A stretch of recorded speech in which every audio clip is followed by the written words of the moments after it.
Et salut tout le monde, c'est Sky. Aujourd'hui, gros jour exceptionnel. Les émissions reprennent. Et comme vous voyez, aujourd'hui, nous sommes dans une émission Free Trade avec une très grosse joueuse de Fall Guys. Voilà, acclamez, mesdames et messieurs, Madame Foxy dans l'émission Free Trade. Voilà. Bonjour à tous.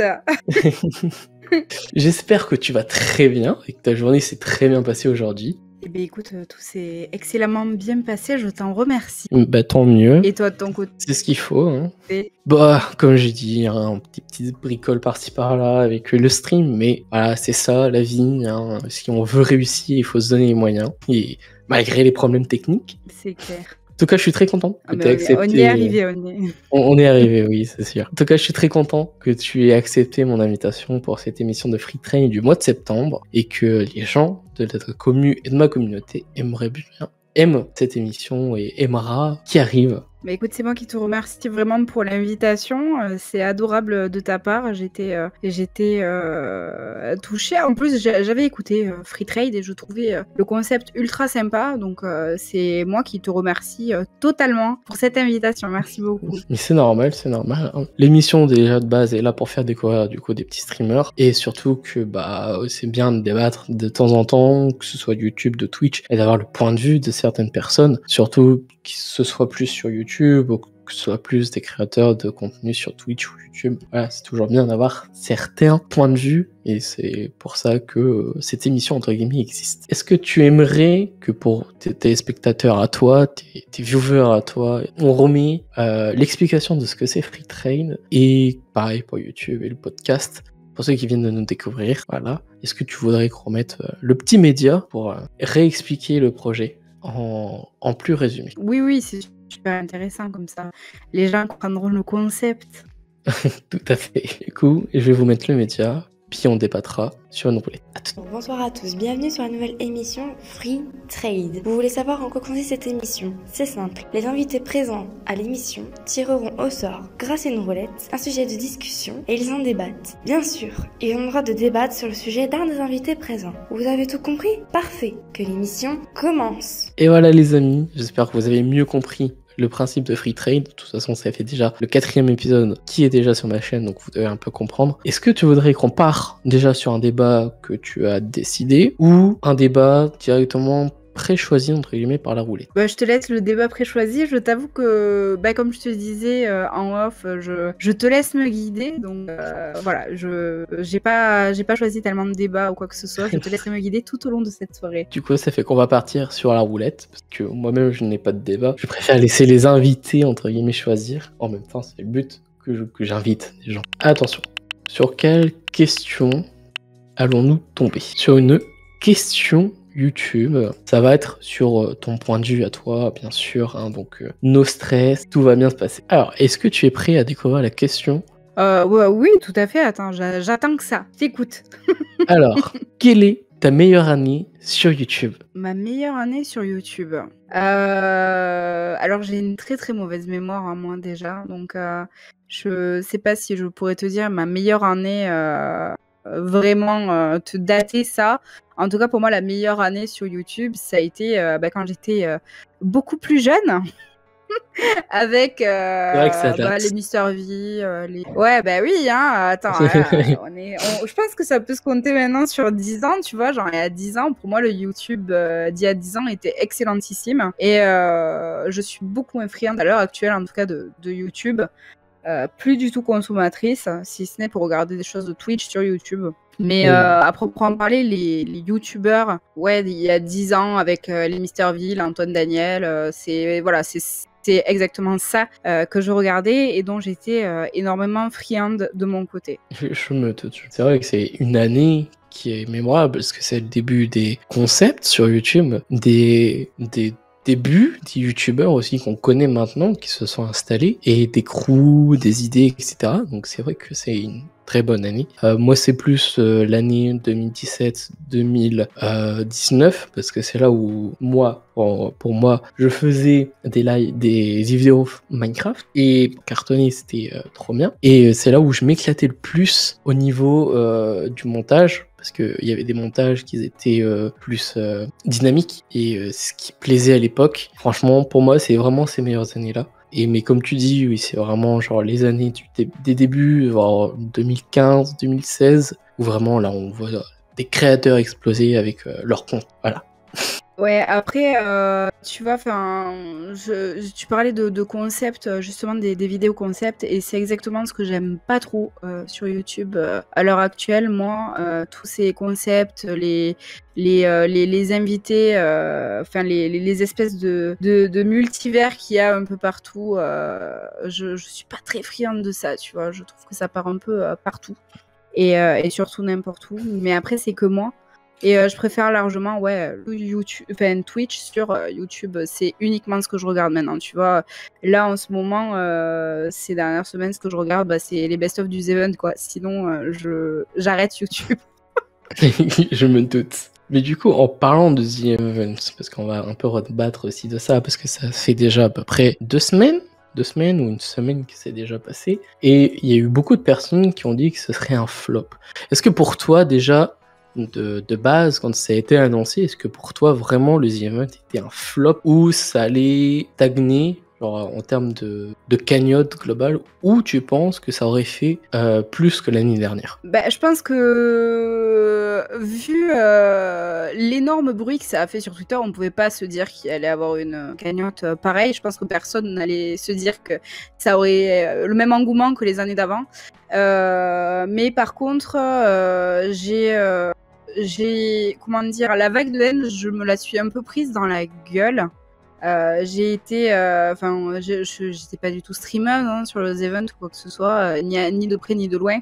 Mais ça m'a foutu une petite claque de voir à quel point une chose caritative sur Twitch, ça puisse prendre une telle ampleur et sortir tellement négativement et avoir une masse de personnes qui essayent de foutre la merde dans cet événement-là. J'ai trouvé ça hyper malsain sur Twitter, vraiment. Et j'ai trouvé ça juste horrible. J'étais assez retournée de voir à quel point l'humain arrive à faire de la merde à partir de choses qui sont juste géniales, étant donné que les events, on le rappelle quand même, c'est quelque chose de caritatif et les streamers prennent littéralement rien dans leur poche, quoi. Donc je vois pas où est le problème. Alors oui, certes, il faut trouver les bonnes associations, mais putain, de là à foutre le feu sur un réseau social et puis à descendre Dash et Zerator, alors qu'ils essayent de leur côté de faire bouger les choses et de faire des choses caritatives, je trouve ça absolument horrible. Mais bon, après, voilà, Twitter est capable du pire comme du meilleur. Et bon, heureusement, ils n'ont pas baissé les bras et puis ils sont arrivés à faire quelque chose de génial.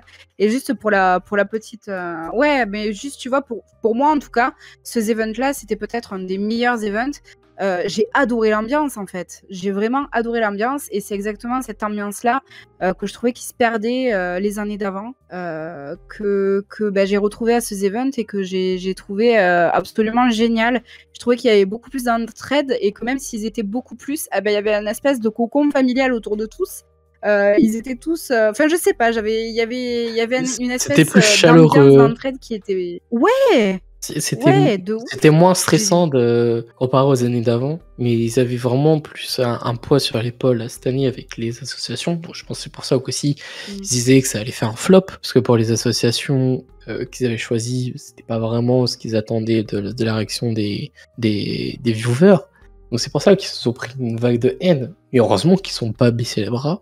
Et heureusement qu'ils ne l'ont pas annulé, parce qu'ils avaient vraiment pensé à l'annuler. Et c'est là où vraiment, ça aurait été, je vais pas dire une catastrophe, mais pour on va dire des centaines de milliers de téléspectateurs qui regardaient les streams, ça aurait été une grave erreur de l'annuler, même si ça aurait pas fait autant de bruit que l'année dernière. Mais heureusement qu'ils l'ont fait, parce que ils ont encore réussi à battre leur propre record, ils ont encore réussi dans le monde entier. Et c'est ce qu'il faut pour pouvoir aider des gens dans le besoin, tout comme des associations pareilles qui sont dans le besoin. Après, tu vois, record battu ou pas, je pense que j'aurais été tout autant satisfaite en tant que vieweuse de ces events, parce que je pense pas finalement que ce soit la cagnotte qui soit si important. C'est juste de mettre un coup de stabilo sur la cause, tu vois. et faire bouger les choses. Et puis en plus, ça permet de motiver la jeune génération qui est un peu plus sur Twitch, hein, on va pas se mentir, de toute façon, qui regarde les choses caritatives de nous, en tout cas notre tranche d'âge. Moi, ça fait longtemps que je regarde plus le Téléthon ou toutes les choses caritatives qu'il peut y avoir sur la télé, tu vois. C'est vrai qu'on regarde plus de choses à la télé je trouve que c'est bien. Ah oui, bah moi, mon décodeur, il est dans un tiroir, quoi. Je regarde pas du tout la télé. Et vraiment, j'ai même pas la télé sur ma télé. Donc pour le coup, voilà. Mais tu vois, c'est ouais, je trouve que c'est ce qui est bien, c'est la cause qui est défendue et puis qui est stabilotée pour notre génération en tout cas, quoi. Bah, c'est sûr, il faut penser à l'environnement et c'est un point qu'il faut penser dès maintenant. Même si on s'arrête à faire tout ce qu'on a à faire, bah il faut quand même penser à notre futur, à tout ça et que c'est un point qu'il faut penser et pas oublier parce que c'est quelque chose d'énorme et que si on n'y pense pas, bah notre futur il y en aura plus et ça va devenir un dépotoir entre guillemets. Et ce qu'on vit là maintenant, nos enfants ne pourront pas le vivre dans 10-20 ans et ce sera quelque chose que bah, on aura perdu et l'être humain aura besoin de ça pour vivre. Si on enlève tout ça, bah, qu'est-ce qui va rester de l'être humain et de toute notre vie? Je suis un peu parti trop loin dans ma propre explication. Non, mais tu vois, c'est intéressant, hein, même on n'est pas forcément de la même génération tous les deux, tu vois. Bah oui. Et c'est même, enfin moi je trouve que c'est intéressant en tout cas d'écouter ce que les générations plus jeunes ont à dire sur ce point-là sur cette thématique. C'était laissé sur le The Event, du flop du The Event. Et est-ce que vraiment pour toi il y a un souci comme on avait dit, le flop c'était plus par rapport à Twitter et oui vraiment Twitter c'est la source de problèmes de beaucoup de choses et heureusement qu'ils ont pas lâché parce que c'est quand même quelque chose qui est ultra bien qu'ils aient fait ça et surtout pour la planète qu'il faut penser à nos enfants et au futur et si on ne pense pas à ça, qui va y penser et la planète mourra à cause de nous, à cause de nos conneries qu'on fait, quoi. Tout à fait. Et puis comme je te disais, justement, c'est intéressant d'entendre ce que ta génération a à dire, parce qu'on a quand même 10 ans de différence, pas loin, en tout cas. Et pour la génération 90 et 95, on n'a pas été éduqués à l'écologie. En tout cas, moi non. Et comme je disais, je me suis prise une petite claque récemment par ma belle-sœur elle a 14 ans et elle me parle de l'écologie. Elle me dit ce qu'elle a à dire et puis elle a des choses très très intéressantes à dire parce qu'ils sont éduqués très très jeunes sur ça. Et c'est hyper intéressant de voir à quel point les jeunes générations maintenant sont éduquées à l'écologie et à quel point nous, on a eu énormément de lacunes au niveau écologie, ne serait-ce que le tri sélectif ou les choses comme ça. Alors oui, c'est sûr, on a fait des excursions à la déchetterie.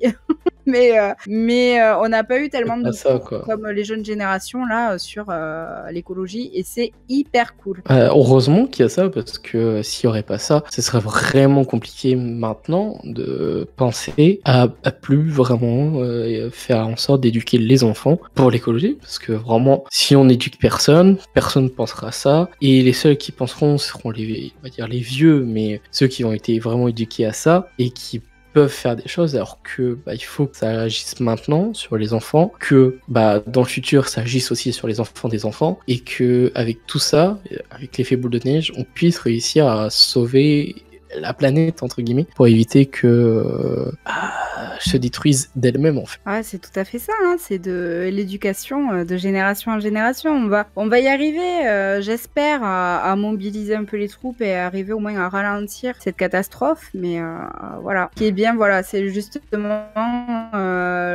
les events en tout cas qu'on les critiquait, on a dit ce qu'on voulait dessus. C'est très bien, mais voilà, dans tous les cas, ça a mis en lumière cette thématique qui a besoin d'avoir beaucoup plus de lumière et d'avoir beaucoup plus d'engouement aussi autour parce que c'est clairement notre avenir, quoi. Donc voilà. Tout à fait. Si on n'aurait pas ça, en vrai, personne n'y penserait, comme je reviens. Et même à donner 1 euro ou se mobiliser un petit peu, il faut le faire parce que si une personne le fait, on aura une planète qui mourra d'elle-même et après on critiquera les gens d'avoir rien fait alors que juste nous on a essayé mais la génération future n'aura rien fait. Ils vont nous dire qu'on a laissé la planète mourir, sauf que eux-mêmes ne font rien pour aider et c'est ça qui est dommage et qui est dommage.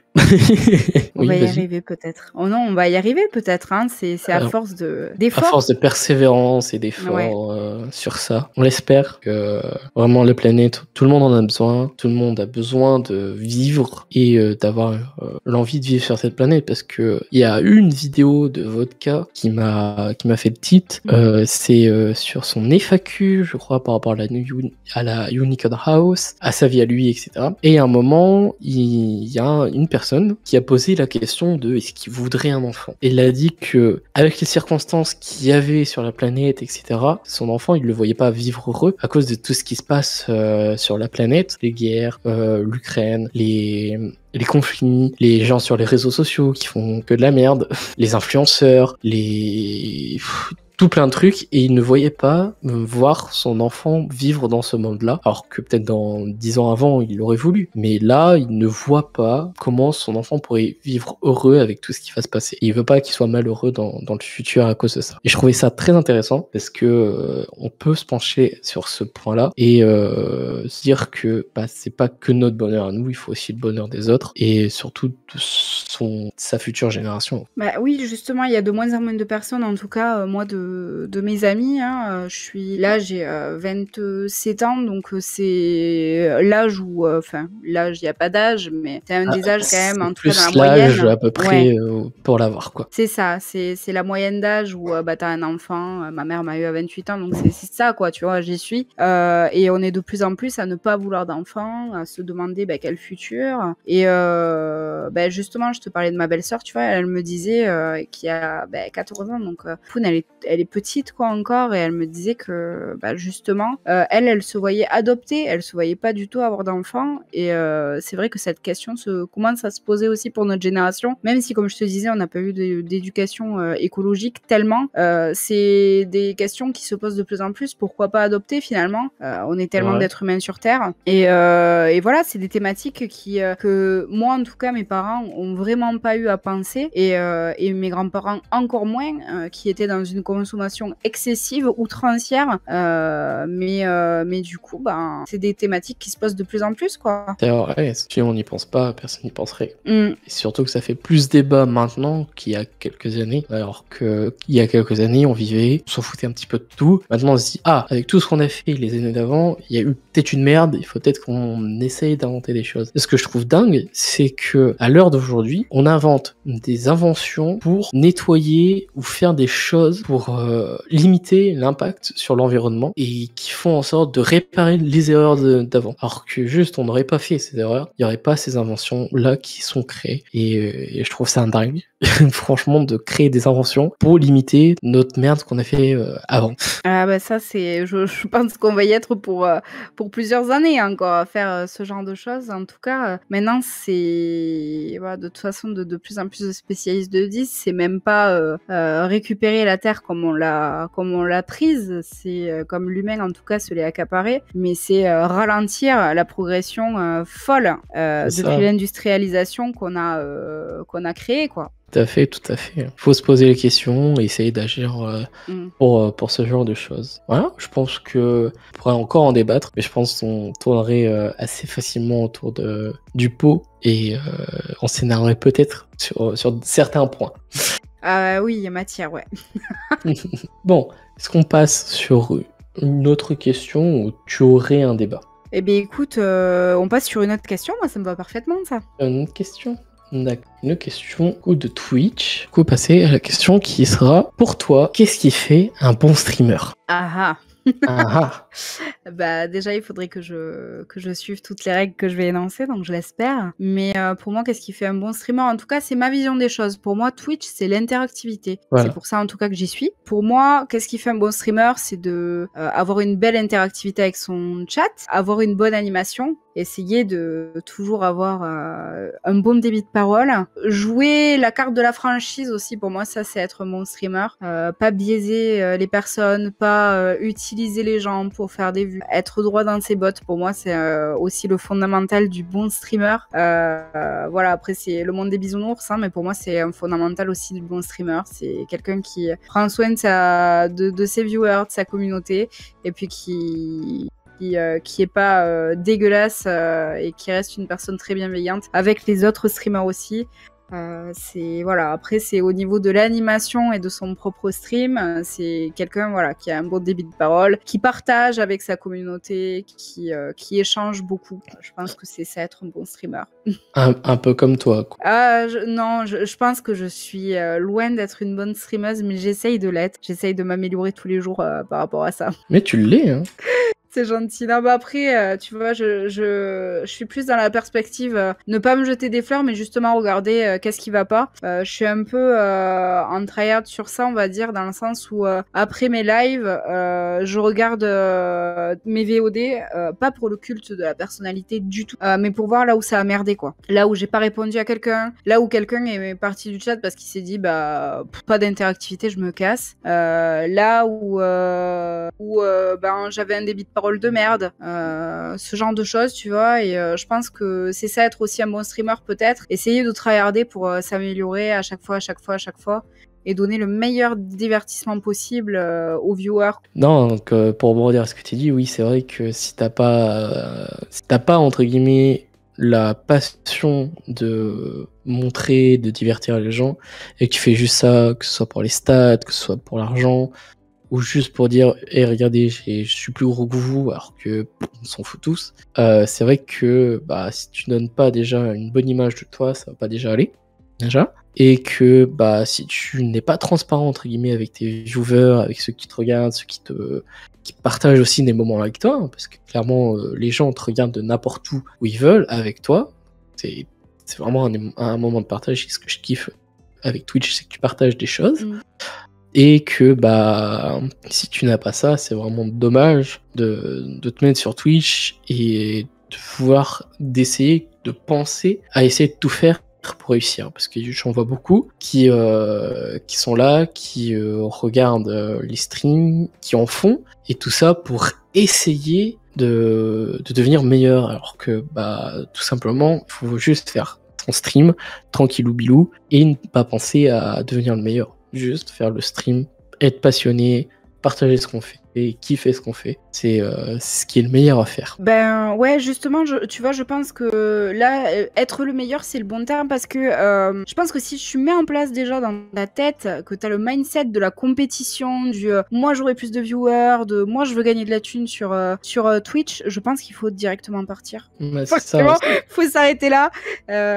Si tu commences à avoir tes viewers comme du fric, c'est bon, quoi. Non. Enfin, en tout cas, moi, c'est pas ce que j'attends de Twitch. Je pense que le plus beau dans Twitch, alors c'est sûr que c'est bon des bisounours, ça fait un peu Miss France, tout ce que je vous dis, mais pour moi, c'est vraiment, même, enfin, tu parlais de streamer, de grosseur du streamer avec les viewers, etc. Mais même la personne qui te regarde, l'unique et seule personne qui te regarde sur ton stream, mais purée, elle te donne de l'importance, tu vois. Mais même sans parler d'importance, c'est une personne qui prend son temps pour te le donner à toi, pour te regarder, pour voir ce que tu fais, et c'est une personne qui donne littéralement de son temps. Et qu'est-ce qui est plus précieux que notre temps dans une vie? Ben, la personne, elle te donne tout, en fait. Donc, je trouve que, tu vois, peu importe la grosseur, si t'as un viewer qui est là et qui te regarde et qui, des fois, interagit aussi avec toi, ben, c'est déjà magique, tu vois. Alors oui, c'est sûr, c'est bisounours, mais ben, c'est ça, Twitch, c'est le partage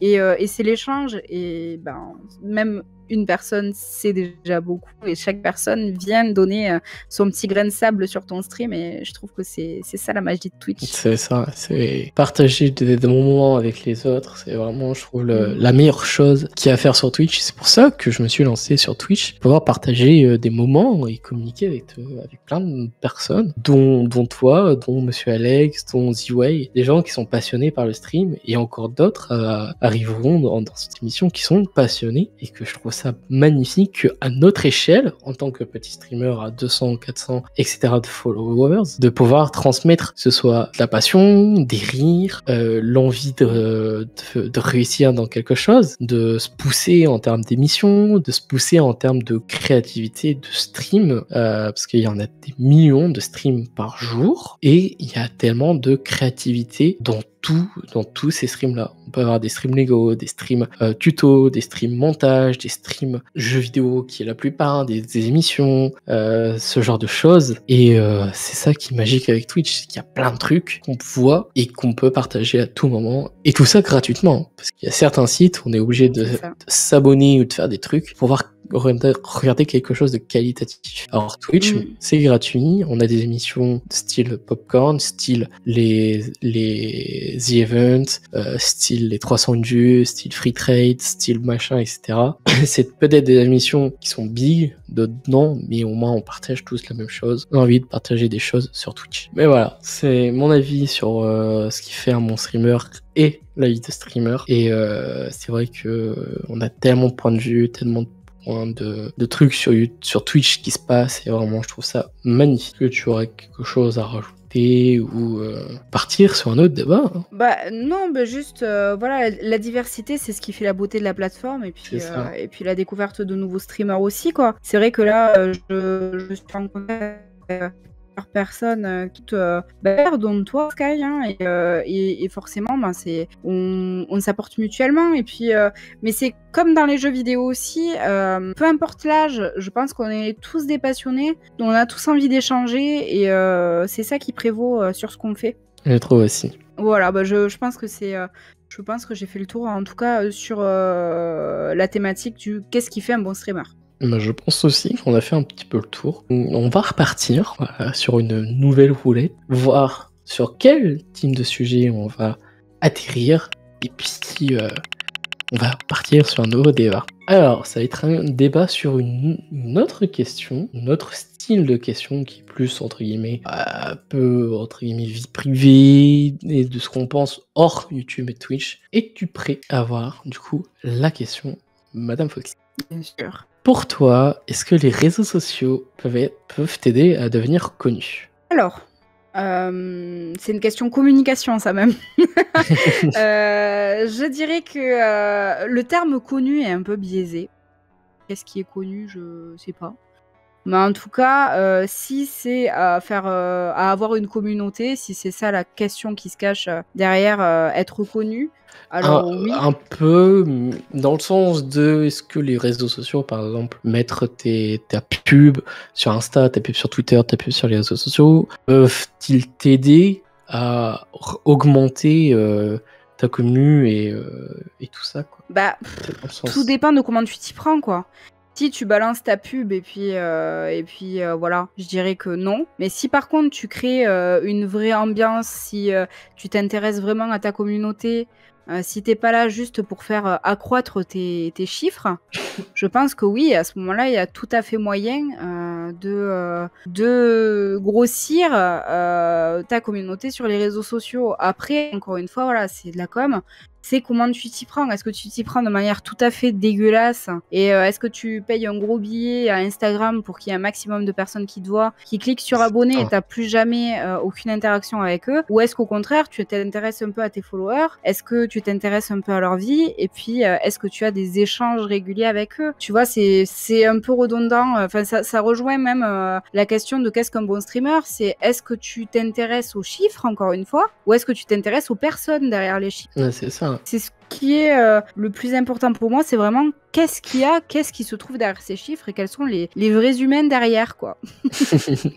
Non, c'est vrai, parce que si on pense pas à tout ça, c'est vrai que on biaise un petit peu notre communauté. Et non, et c'est vrai, comme tu dis, pour revenir sur ce que tu as dit, sur t'investir sur les réseaux sociaux, il le faut, parce que bon, il y en a, ça va peut-être passer, mais il faut quand quand même donner une envie de venir regarder ce qu'on fait, comme moi je fais et comme toi tu fais. Tu donnes le matin, savoir sur quoi tu vas stream le soir, donc tu prépares déjà un peu ta DA de ta story, comment tu vas faire, etc. pour l'annoncer. Et c'est vrai que quand on regarde certains, c'est juste, voilà, le lien, sa tête. Des fois, on a envie de cliquer parce que c'est un bon streamer. Mais quand on est peu connu sur les réseaux sociaux, il faut quand même donner l'envie de voir ce qu'on fait. Et c'est vrai que sans les réseaux sociaux, entre guillemets, on pourrait pas devenir connu sans nos pubs. Et c'est vrai que sans, ça va être compliqué. Surtout si on donne pas envie de venir sur notre stream,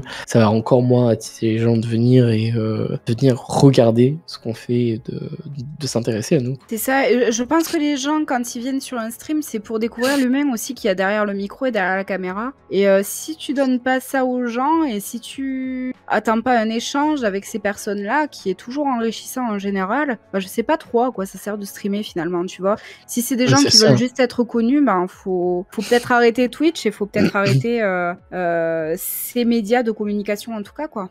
C'est ça, si une personne veut être connue, il faut pas dire ok, moi demain je me lance sur Twitch, c'est pour être connu. Non, il faut pas, parce que c'est là où on va vraiment se creuser la tête pour rien, parce que on va essayer de chercher tous les moyens pour devenir connu et c'est pas vraiment ce que on voudrait. Et c'est vrai que se donner les moyens, c'est mieux que d'essayer de trouver des moyens pour devenir connu. Voilà. Un streamer sera toujours récompensé par le travail qu'il a fourni, entre guillemets aussi le matos. C'est vrai qu'une caméra qui est dégueulasse, un micro qui est dégueulasse, bon, ça va pas être fou, mais au moins d'investir un petit peu. Mais c'est vrai que si vous investissez votre temps, un peu d'argent et de votre bonne humeur, etc., vous serez plus reconnu par Twitch, par votre communauté, que quelqu'un qui est là, qui est blasé, mais qui stream juste pour les stats. Et c'est vraiment pas ce qu'il faut sur la plateforme. Il faut des gens qui streament pour le plaisir et partager ce qu'ils font. Je reviens un petit peu à ce que tu as dit. Ouais, t'as étoffé quand même. Et puis après, tu vois, je pense que je suis un petit exemple. Alors moi, là, je suis retournée sur Twitch il y a... Une semaine, une nuit. Ouais. Ça fait un peu plus d'une semaine et j'ai retrouvé les petits potes avec qui je streamais, donc ma petite commu. Et on est quoi? On est une petite dizaine chaque soir et presque une vingtaine. Ouais, presque. Mais tu vois, déjà pour moi c'est inattendu ce retour et puis que les personnes soient toujours au rendez-vous. Et puis après, tu vois, je stream avec une qualité dégueulasse de 480p. Mais il y a des gens, ils sont au rendez-vous et puis j'essaye de donner le meilleur de moi-même et puis j'essaye de les découvrir. Et donc je pense que c'est peut-être ce qui prouve que les gens sont là pour l'humain. Et je pense que c'est ouais, pour le Covid. Alors je suis pas en train de dire que je suis une personne extraordinaire, hein, c'est pas ça. C'est juste que peut-être que je leur donne l'attention qu'ils souhaitent. Et oui, aussi, c'est ça, c'est la communication avec eux. C'est ça. Moi, ça me fait plaisir. J'ai beaucoup d'amour à donner comme ça à mes petits viewers. Et puis, s'ils veulent venir et puis qu'on partage un bon moment ensemble, et les bras ouverts que je le fais. Et je pense que même si t'as pas le matos forcément qu'il faut dans un premier temps, mais t'as envie de te lancer sur Twitch, c'est peut-être le moment, étant donné que c'est que t'as peut-être de l'amour à revendre et puis de la chaleur, de la chaleurosité à donner, tu vois. Et du coup, c'est peut-être le moment. Moi, là, je me suis lancée alors que je sais que Mako est à chier et qu'il faudrait que j'attende d'avoir la fibre. Mais j'ai juste pas pu attendre parce que j'ai vraiment envie d'avoir cette interactivité avec les gens qui me plaît tellement sur Twitch. Et tu vois, je me suis lancée et malgré mon stream dégueulasse, j'ai quand même mes petits viewers qui sont là et je suis tellement contente de ça. Et c'est ce qu'il faut. Hein. C'est ça, si ça peut donner un message d'espoir, tu vois, aux personnes qui hésitent parce que tout n'est pas parfait. Je dis pas que je suis un modèle de réussite ou quoi, mais déjà d'avoir ne serait-ce qu'un ou deux viewers réguliers, mais c'est une petite réussite, quoi. C'est des personnes qui sont là et qui te donnent de l'attention, encore une fois, tu vois. C'est sûr, hein, si personne ne prendrait des risques, personne n'en serait là et aucune personne ne serait là aujourd'hui. C'est sûr. Il faut se lancer, même si vous voulez pas mettre votre cam, mettez pas votre cam, hein, ce sera pas un problème pour la suite. Mais lancez-vous, si vous aimez par exemple faire de la musique, faites de la musique, lancez-vous, n'ayez pas peur des critiques. Il y en aura toujours des critiques, que ce soit derrière votre dos, derrière vos streams, derrière les commentaires, derrière les posts Twitter, derrière les snaps, derrière les moqueries qu'il peut y avoir sur les réseaux sociaux. Certes, vous allez vous créer une carapace par rapport à tout ça pour éviter que ça vous atteigne. Il y en a plus qui vont vous atteindre, mais il faut pas se laisser abattre, il faut continuer à faire ce que vous faites et prouver au monde entier qu'on peut faire de choses merveilleuses avec rien en poche. Voilà. C'est clair. C'est toujours ce que je dis, c'est lâcher rien, croyez toujours en vos rêves et essayez de prouver aux autres que vous êtes mieux sans les autres en fait. Vous n'avez pas besoin de la critique des autres pour faire ce que vous faites. Voilà. Alors, c'est un bon message d'espoir. Voilà. La critique, il faut toujours la prendre, mais ne prenez pas entre guillemets les mauvaises critiques en mode t'es moche, t'es pas beau, tu sais rien faire. Montrez à ces gens-là qu'ils ont clairement tort, que en partant de rien, juste d'un téléphone, comme là, un téléphone, une tablette, une webcam, un micro, prouvez aux autres ce que vous êtes capable de faire avec le matériel que vous avez. Et en fonction des années, en fonction de ce que vous aimez faire, et si vraiment ce que vous faites vous kiffez, investissez dans du meilleur matos pour montrer aux autres encore plus que vous êtes investi à fond et que leurs critiques ne font rien. Voilà. Oh, c'est le meilleur message qu'on peut passer, je pense. Hein. Je pense. Continuer dans ses projets et s'en foutre un peu des autres, quoi. Je dis toujours, croyez toujours en vos rêves. Et les rêves, un jour, deviendront réalité. Je pense qu'on a fait un petit peu le tour sur les réseaux sociaux. Ouais.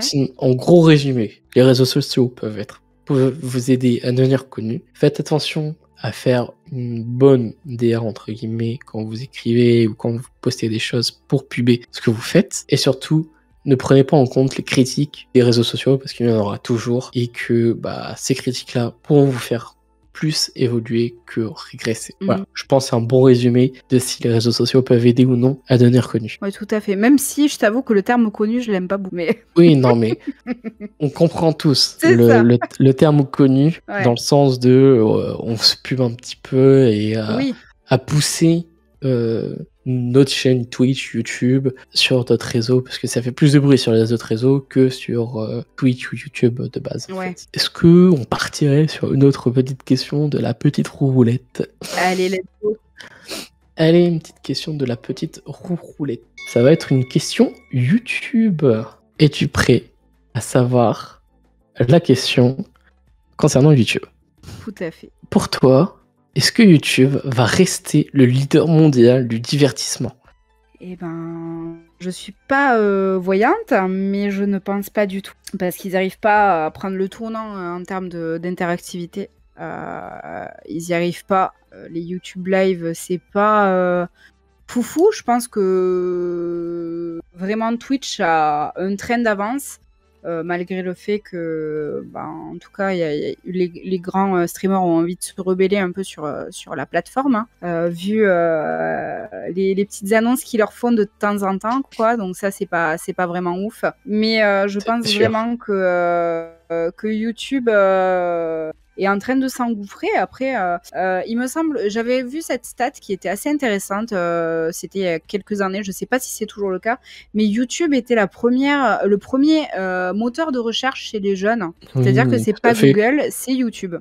Donc voilà, mais je pense que TikTok est en train de prendre un pas énorme en termes de création de contenu, et TikTok est en train de grossir fortement, et je pense qu'eux, ils ont un truc à jouer, et Twitch aussi. Et je pense que si YouTube continue à copier un peu, prendre un peu, faire un peu pareil que TikTok pour les mini-vidéos, faire un peu pareil que Twitch pour les lives, etc., ils vont continuer à s'engouffrer dans un truc qui est pas ouf. Oui, c'est sûr. En tout cas, en France, avec toute la prohibition de la parole et puis tous les cadenas qu'ils mettent, je trouve ça très, très mal joué, quoi. c'est vrai qu'il y a beaucoup de restrictions là en ce moment sur YouTube, et qu'ils ont pris beaucoup de décisions qui sont mauvaises. Là, dernièrement, ils ont arrêté de mettre les pouces rouges, dernièrement.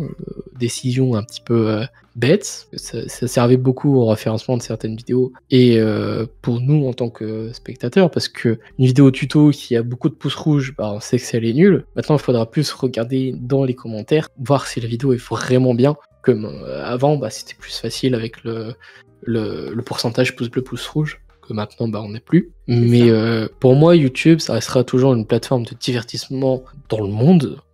Même si TikTok prend un grand pas dans la gueule pour tout le monde, c'était clairement une hallucination de voir une application en si peu de temps autant exploser en termes de téléchargement, en termes de comptes créés et en termes de vidéos postées. Je crois qu'il y a même une stat, tous les 1 seconde, je crois qu'il y a 20 vidéos qui sont postées sur la plateforme TikTok. Je crois que j'avais vu ça et entendu ça. C'est énorme. Je trouve ça énorme, 20 vidéos en 1 seconde, alors que YouTube, c'est peut-être avec 15 vidéos chaque seconde, peut-être. Mais je trouve que les autres plateformes ont quelque chose en moins que YouTube a, mais explosera tout le temps. Ce sera bien sûr la rémunération. TikTok, t'auras beau faire des millions de vues, t'auras 0 rémunération. Twitch, tu peux en faire, mais quand tu t'investis pas, ce qui est pareil sur YouTube, mais quand tu t'investis pas sur Twitch, tu ne peux pas avoir ce qui s'appelle le grade affilié, ce qui te permet d'avoir du coup les subs, les pubs qui sont rémunérés pour le streamer et le grade au-dessus, le partenaire qui te donne des rémunérations beaucoup plus importantes que l'affilié. Alors que YouTube, certes, il faut avoir 1000 abonnés, avoir 4000 heures de vues et ne pas avoir certains critères de YouTube qui sont dans le rouge. Et c'est à ce moment-là qu'on aura les trucs, la monétisation. Et je trouve que YouTube réussit mieux à faire ce genre de choses de rémunération que les autres plateformes ont du mal et qui copient un petit peu sur YouTube. Alors que lui, YouTube, clairement, il copie les lives, il copie les shorts. Pareil, Insta, les Reels qui arrivent en ce moment, qui sont clairement copiés de TikTok. Et qu'ils auraient peut-être dû faire ça avant et ça aurait peut-être amener leur plateforme à être plus connue et peut-être délaisser TikTok sur ce point-là. Moi, juste pour revenir sur quand tu parlais des pouces rouges, ce qui est d'autant plus abruti, c'est que le référencement est augmenté sur les vidéos nulles, étant donné que les personnes qui vont s'acharner en commentaire vont faire augmenter le référencement. C'est nul. C'est à chier. Mais bon, après, voilà, ils ont décidé de faire ça. Et après, je te rejoins peut-être pas trop par rapport à la rémunération sur YouTube. Et TikTok a lancé un fonds de créateurs qui a l'air vraiment pas mal. Et ça, je n'ai pas vu. Ça doit faire 1 an et demi. Mais il y a des problèmes apparemment de ce que j'ai vu, en tout cas dans le community management, c'est ce qu'on voit des fois. Il y a des problèmes apparemment avec le fonds de créateur parce que quand tu l'actives, étant donné que tu as quand même une belle visibilité quand tu l'actives, normalement c'est des gros comptes. Il y a un amoindrissement des vues si tu mets pas de thunes. Donc apparemment, il y a un petit problème par rapport à ça sur le fonds créateur TikTok, mais je veux pas trop m'étendre parce que je ne sais pas trop. C'est ce qu'on a vu sur le tas, nous. Mais c'est un petit peu genre des rumeurs qui sont vraies, mais qu'on n'a pas réellement des stats assez précises pour en parler. C'est comme les rumeurs, les légendes de Shadowban, etc. Tu vois, ça, est-ce que c'est vrai, est-ce que c'est faux, est-ce que bon, voilà, c'est des légendes. On préfère pas s'éterniser parce que c'est ça. Il y a des choses, comme tu dis, vraies, des fois des choses qui sont fausses, et des fois juste c'est l'algorithme qui déconne et que on se retrouve dans des situations c'est ça. incompréhensibles. C'est ça. Il y a beaucoup de choses, oui. Pour moi, YouTube restera leader mondial en termes de contenu. Même si les autres plateformes restent, YouTube sera le pilier. Mais les autres plateformes, vraiment, vont pas s'écraser du jour au lendemain, mais ils seront là, mais un petit peu dans l'ombre de YouTube. Ouais, mais c'est ça qui est intéressant, tu vois, là où ça converge un peu nos avis, et c'est vrai que bon, moi vraiment, je ne suis plus du tout consommatrice de YouTube, je suis passée totalement à autre chose, tu vois, et Et le format n'est plus adapté pour moi. J'ai besoin d'interactivité. Je pense que aussi l'effet Covid a renforcé ce besoin d'interactivité avec les internets. Mais du coup, ouais, Twitch, c'est totalement ma plateforme à moi. Peut-être une plateforme qui va devenir de boomer, tu vois. On sait pas. Mais par contre, TikTok, pour moi, a un énorme avenir en termes de création de contenu. Mais oui, comme tu dis, il y a beaucoup de choses qui sont mieux chez certaines. D'une, TikTok a trouvé la meilleure solution, c'est de prendre les sons des artistes. Alors que Twitch, YouTube, eux, les coupent carrément. Après, on connaît la fameuse piste 6 hein, sur Twitch. Voilà, mais en rediff, c'est pas ouf. Mais je trouve qu'ils ont un manque à gagner sur ce fait-là, de pouvoir utiliser des musiques. C'est pas YouTube, Twitch qu'ils interdisent, c'est qu'ils interdisent d'utiliser pour éviter d'avoir des strikes, nous, sur les chaînes et qu'on se plaigne à YouTube, des artistes. Parce que clairement, les sociétés de musique, ils diraient ok, on laisse écouter parce que il y a beaucoup de streamers qui écoutent de la musique et des viewers qui demandent de la musique et bah du coup on peut pas nous les faire écouter aux gens. Alors que s'il y aurait pas cette interdiction là de Twitch, de YouTube, on mettrait les musiques et les artistes auront plus de vues que si les sociétés de musique n'interdisaient pas de pouvoir écouter de la musique en live ou sur YouTube. C'est vrai, j'avoue que je suis pas assez pointue, mais en termes de label et d'IMCA. Mais en tout cas, ouais, TikTok a eu des accords que les autres plateformes n'ont pas, et c'est clairement beaucoup trop bien, quoi. Et c'est dommageable pour les autres plateformes, quoi. Voilà, c'est pour ça que TikTok a tellement de vidéos postées en même temps que YouTube et Twitch n'ont pas forcément, parce que d'une, t'as le stress de te prendre un strike parce que tu vas te faire démonétiser, parce que tu dis un mot qui est pour toi entre guillemets légal, mais que pour YouTube c'est pas bon. Tu vas te faire strike parce que t'as mis une musique qui pour toi est libre de droit, mais au final non, du coup tu l'as dans le cul. Et je trouve qu'on a aussi beaucoup plus de stress sur YouTube et Twitch que sur TikTok, en mode bon, je vais poster une vidéo, je vais mettre une musique et puis on va voir ce que ça fait. Je trouve que sur TikTok on a beaucoup moins de problèmes de stats, genre en termes de psychologie, que sur YouTube et Twitch. Je sais pas si pour toi ça te fait à peu près la même chose par rapport à Twitch. Ouais, je me suis pas trop posé la question, tu vois, par rapport à ça. Je me doute. Mais c'est vrai que les stats, moi je sais que je regarde beaucoup mon compteur de personnes de viewers.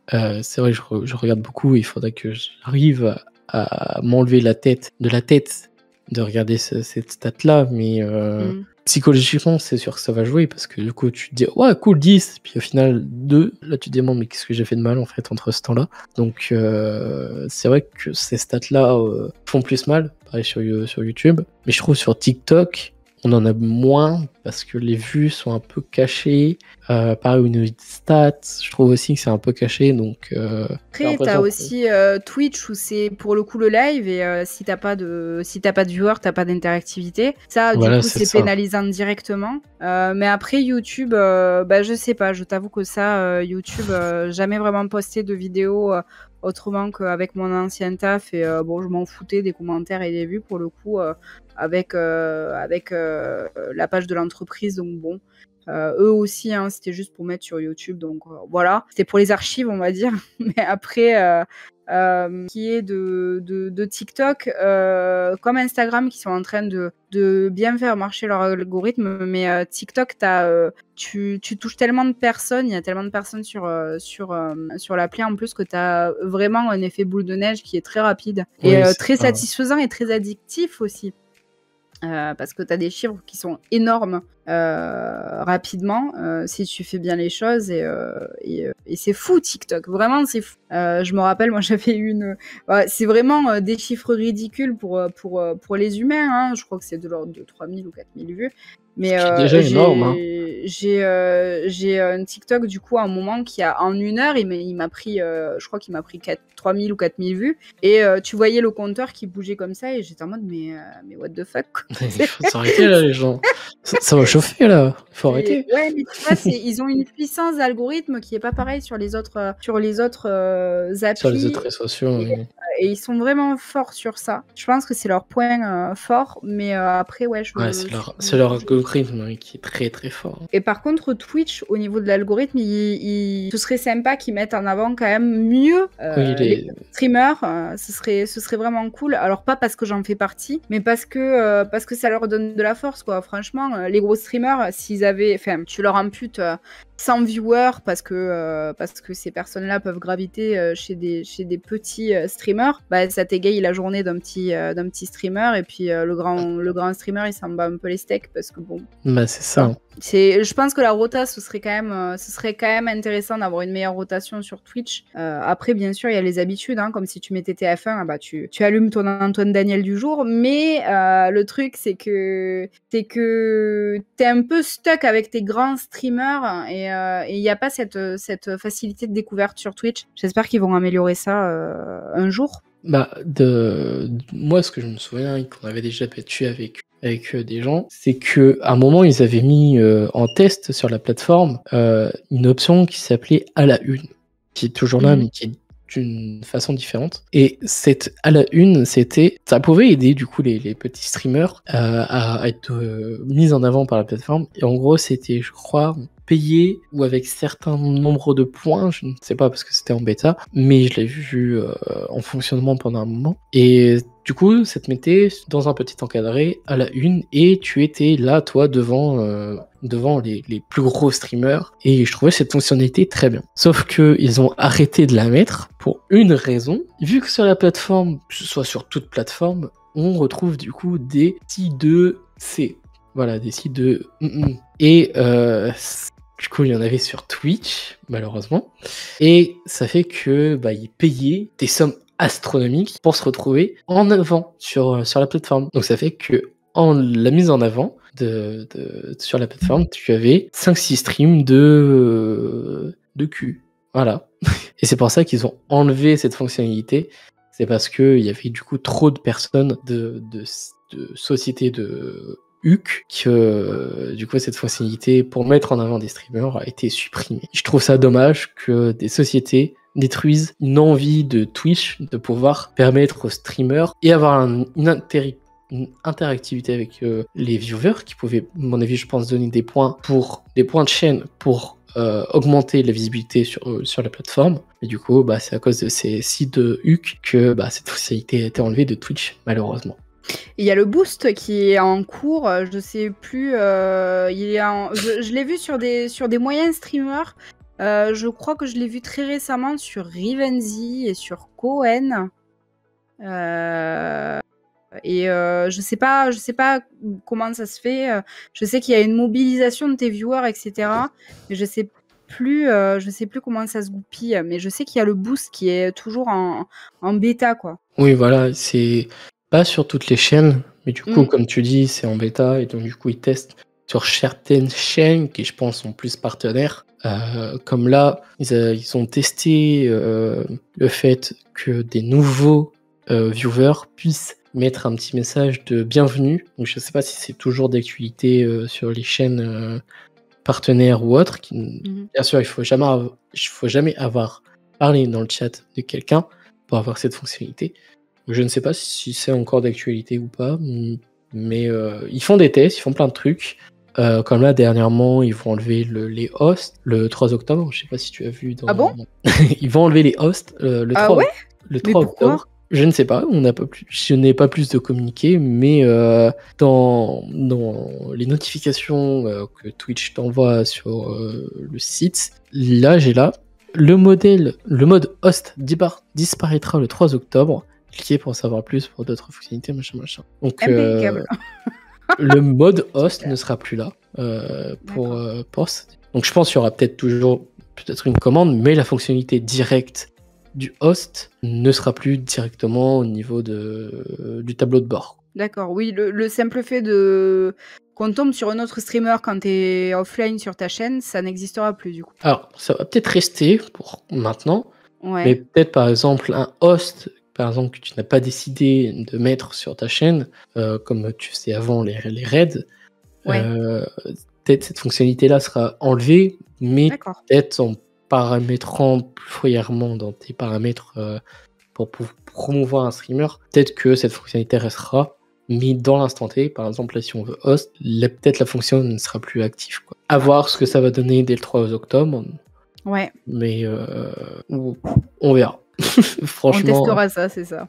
On testera cette fonctionnalité. Comme aussi le mode de rediffusion qui a été enlevé maintenant.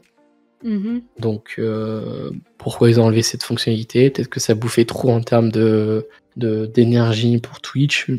Ça, je ne sais pas. Moi, je trouve que c'est plutôt bien les rediffs qu'elles soient enlevées, honnêtement. Non, quand je parle de rediffusion, c'est que tu pouvais remettre un live que tu avais fait en live. Oui, du coup, c'est une rediffusion. Oui, c'est bien ça. C'était bien ce que j'avais compris. Et non, ça, je trouve que c'est pourri. De base, je trouve que l'idée est pourrie. L'idée quand même de Twitch, selon moi, c'est l'interactivité. Sinon, on balance tous un clip et puis on part se coucher. Non, franchement, je suis pas fan. C'est comme les rediffs sur TikTok là, où il y a des rediffs d'anciens lives et machin. Les gars, c'est bon. Soit vous mettez en live et puis on parle, soit on met tous une vidéo YouTube et puis on se casse au dodo, quoi.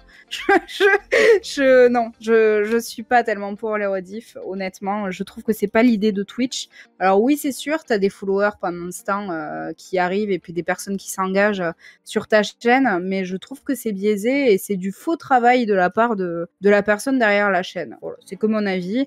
Les VOD sont déjà dispo sur la chaîne, donc voilà, c'est bien. Oui, totalement. Ils devraient mettre plus d'informations de pourquoi ils enlèvent certaines fonctionnalités. Ah ben ouais, pourquoi ce serait bien qu'on ait plus de choses. C'est comme la majorité des énormes streamers, je préfère les appeler les énormes streamers parce que c'est vraiment une caste sur le site, qui ont été notifiés vulgairement par une annonce Twitch, comme quoi ils allaient être amputés à partir de 100 000 $ de chiffre d'affaires, qu'ils allaient être amputés d'un certain taux mensuellement. Voilà. Je sais pas, il y a des vraies personnes derrière ces chaînes-là. Vous voulez pas vous concerter, faire un truc, mais ils marchent à l'américaine. Ils sont en mode bon, on a décrété ça, et puis c'est comme ça pour vous, et puis vous avez rien à dire.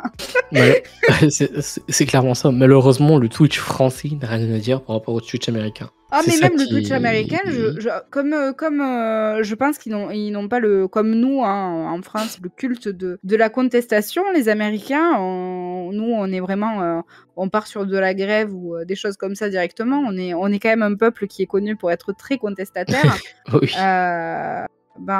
Les Américains fonctionnent pas du tout comme ça, et juste ils ferment leur bouche et puis ils continuent, quoi. Donc écoute, je sais pas où ça ira, mais en tout cas je peux comprendre le ras-le-bol des gros streamers par rapport à tout ça, parce que mine de rien, eux ont des salariés derrière, et puis leur chiffre d'affaires, ils se les mettent pas directement dans la poche, contrairement à ce que beaucoup pourraient croire, et je trouve ça hyper dommage pour la création de contenu en France, quoi.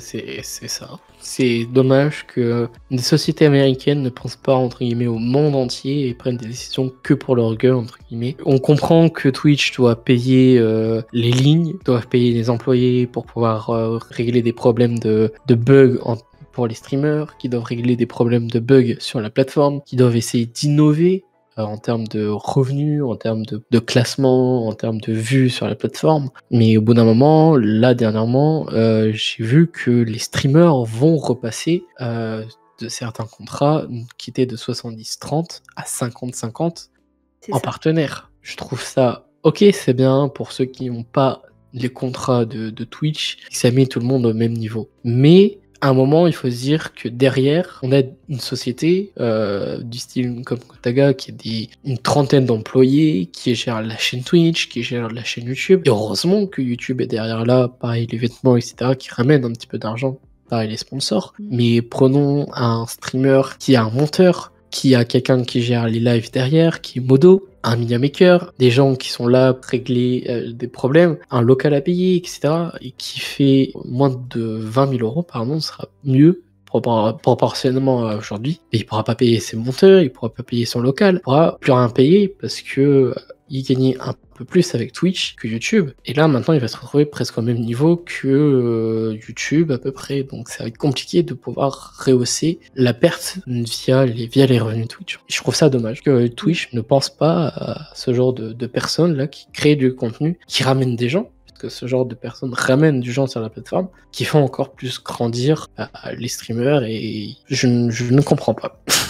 Après, Twitch, c'est pas rentable. Hein. C'est vrai Oui, que... Twitch, je crois que ça devient rentable si on est à plus de 300 subs. Donc si on est à plus de 300 subs, on est rentable. Je te parle pas pour le streamer, hein. Je te parle pour Twitch eux-mêmes. Hein. Oui, c'est entre guillemets pour le streamer et Twitch aussi. Voilà, parce que aux environs des 300 subs, ça fait qu'il y a un peu un 50-50 pour Twitch et le streamer. Alors que nous, en tant que petits streamers, moi j'ai un sub, bon, la Twitch ne sont pas rentables. Ils pourraient clairement me jeter à la porte, quoi.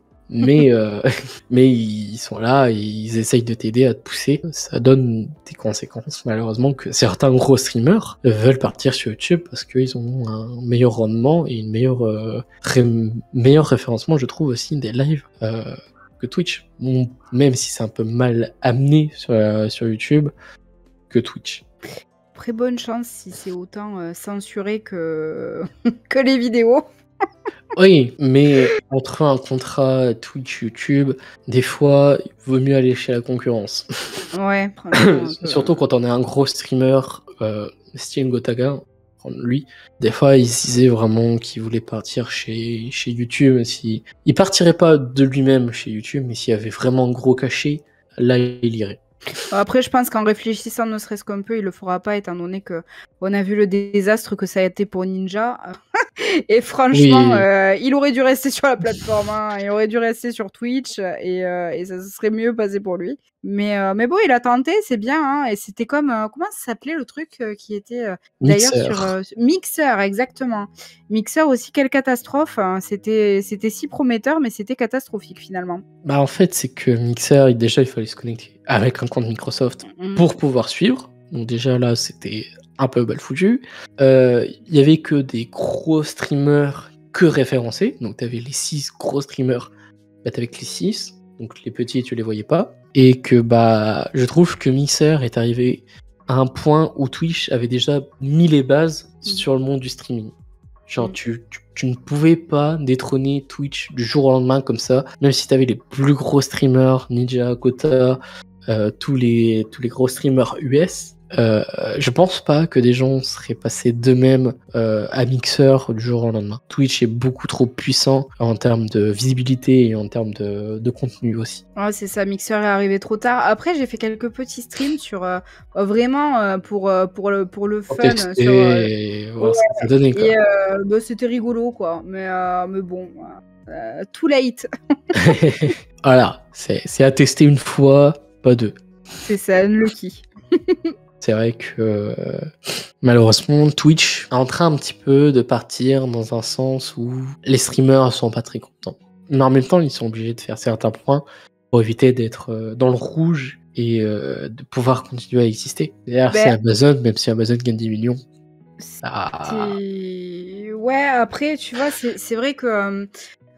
c'est Rivenzi qui disait ça. J'avais vu son live réaction à chaud un peu par rapport à Amazon où on sentait une certaine déception et amertume sur le fait qu'au final il se sentait tout simplement pas considéré par la plateforme, tu vois. Il est quand même dans le top 30, il me semble, des streamers français. Purée, mais aucune considération de la part de Twitch, c'est quand même chaud, quoi. C'est comme si t'allais dans ton entreprise tous les jours et que ton patron te regardait même pas la gueule alors que tu faisais un bon chiffre d'affaires. C'est horrible, c'est horrible. Donc franchement, je peux comprendre même leur manque de motivation finalement à streamer sur la plateforme, pas envers les viewers, mais juste envers ton patron concrètement, quoi, parce que c'est eux qui filent la thune. Donc bon, c'est ultra dommage. Oui, tout à fait, je trouve ça aussi dommage, mais qu'est-ce qu'on peut faire, nous, en tant que Français, que même s'il y a Twitch français, Twitch FR qui est là à essayer de pousser Twitch US, à essayer de faire des changements par rapport aux streamers français, bah malheureusement, on n'a pas vraiment le pouvoir complet sur certains points. Donc on peut gueuler, on pourra toujours gueuler, mais un Gotha qui dégage de la plateforme Twitch, ils s'en foutent. Ils s'en foutent royalement. Donc voilà, nous en tant que Français, on peut pas réellement faire bouger les choses. Je pense qu'on a bien débattu sur le sujet. C'était quoi déjà le sujet de moi? C'était YouTube était un leader mondial. Ben on a bien dévié, ouais. On a bien dévié. Mais c'est ça, j'aime bien cette émission parce que du coup, on peut vraiment débattre de tout et n'importe quoi. En parlant d'un petit sujet, on vient de YouTube et on parle de Twitch. Je trouve ça juste trop bien. Alors, quelle question allons-nous avoir? Que ça va être une question... Comme une question de Twitch. Bon, j'espère que celle-ci changera. Et oui, celle-ci va changer. Es-tu prêt à voir la question? Quel objectif te donneras-tu sur la plateforme Twitch? Ou quel objectif te donnes-tu sur la plateforme Twitch? Mon objectif, il est pas caché, hein. On en parlait là il y a quelques minutes. Pourquoi pas peut-être en vivre un jour, tu vois? Pourquoi pas? C'est le rêve de tout le monde. De ouf. Bien sûr que j'ai envie de me lever et puis de parler avec la petite commune que j'aurais bâtie, qu'on aura tous bâti ensemble, toutes les petites pierres à l'édifice, et puis voilà. Bien sûr que c'est un rêve, hein, de devenir streamer ou streameuse, avec tout ce qui, tous les côtés négatifs qu'il en comporte, hein, parce que là on parle de rêve, mais on sait très bien que c'est aussi beaucoup de problèmes, beaucoup de pression mentale, ne serait-ce que sur les réseaux sociaux, beaucoup de pression mentale interne aussi, avec le perfectionnisme pour beaucoup, et la plupart sont perfectionnistes et ultra bosseurs pour être là où ils en sont, parce que on n'en parle pas assez, mais être streamer, c'est passer la majorité de son temps sur les réseaux sociaux, passer la majorité de son temps à faire de la création de contenu, de faire du montage, de faire pas mal de choses annexes, et c'est quand même plus de 60 ou 70% du taf, et puis le reste, c'est le stream. donc bon, c'est hyper cool, hein. C'est un rêve avec tous les côtés positifs et négatifs que ça comporte, mais écoute, moi dans un an on verra où je suis. En tout cas, ça me plairait bien d'être toujours sur Twitch, et puis d'avoir une commu un peu agrandie, hein, pourquoi pas. Je te le souhaite. Je te souhaite pour le travail qu'on fait et qu'on fournit. Vraiment, que je te souhaite du bonheur sur la plateforme, que tu grandisses et que tu arrives à tes objectifs que tu voudrais avoir et obtenir. Ah écoute, on espère. Toi, c'est quoi tes objectifs? Comme toi, créer sa communauté, déjà une. De deux, pouvoir essayer de partager de meilleurs moments avec la commune qu'on se fait. Puis peut-être plus tard, si tout se passe bien, si Twitch, YouTube, ça c'est exponentiel, peut-être prendre un local pour l'entreprise, ou pour le faire avec des amis et partager à fond le projet de vie de Twitch et de YouTube, et vraiment kiffer tout ça. Donc oui, déjà à partir de petit, et puis après voir plus grand dans l'avenir si ça fonctionne. C'est vraiment le rêve absolu, quoi. C'est tout ce que je te souhaite. On se souhaite tous de réussir un jour sur Twitch et sur les autres réseaux. C'est ça, hein. Si c'est ce à quoi on aspire, pourquoi pas, tu vois. Je pense qu'on va avoir le temps de faire une dernière question. Yes. Puis après, je pense qu'on s'arrêtera là pour aujourd'hui, malgré les problèmes qu'on a eus. Je pense qu'on a fait une très bonne émission aujourd'hui. Alors, en espérant qu'on va tomber sur une question autre. Alors, es-tu prêt à voir la question avant qu'on termine ce petit live? Tout à fait, je t'écoute. Quelle était ton idole avant que tu te mettes sur YouTube/Twitch? Là, en l'occurrence, ce sera plus Twitch pour toi. Alors, l'idole, j'ai jamais idolâtré qui que ce soit, mais par contre, un modèle, je dirais, et quelqu'un... Oui, idole, modèle... Ouais, quelqu'un pour qui j'ai un énorme respect, même pas un modèle, hein, mais quelqu'un pour qui j'ai un énorme respect, parce qu'on voit tout le taf qu'il a mis derrière. Je pense que c'est Ponce, parce qu'il a une communauté qui est extraordinaire, qu'il a énormément bien taffé derrière, dans le sens où il a su créer une ambiance très bienveillante, il a su générer beaucoup de positivité autour de sa communauté, autour de son image, malgré tous les bâches qu'il se prend, hein, sur Twitch. Sur Twitter, excuse-moi. Sur Twitter, où ils prennent très très cher parce que ils aiment pas les gens bienveillants sur Twitter, c'est bien connu. Bien connu, Non, en vrai, je suis un peu corrosive avec Twitter, mais des fois, ce réseau social m'énerve pas mal. Et en même temps, des fois aussi, il est tellement génial. Donc voilà, mais parenthèse fermée autour de Twitter. Mais par contre, ouais, une personne que je trouve qui a fait un travail énorme sur Twitch, c'est Ponce, malgré le fait qu'il fasse pas tellement de concepts plateau, mais ça me dérange pas tellement finalement parce que j'avais peur que Twitch devienne la télé à un moment avec tous les concepts plateaux qui sont sortis.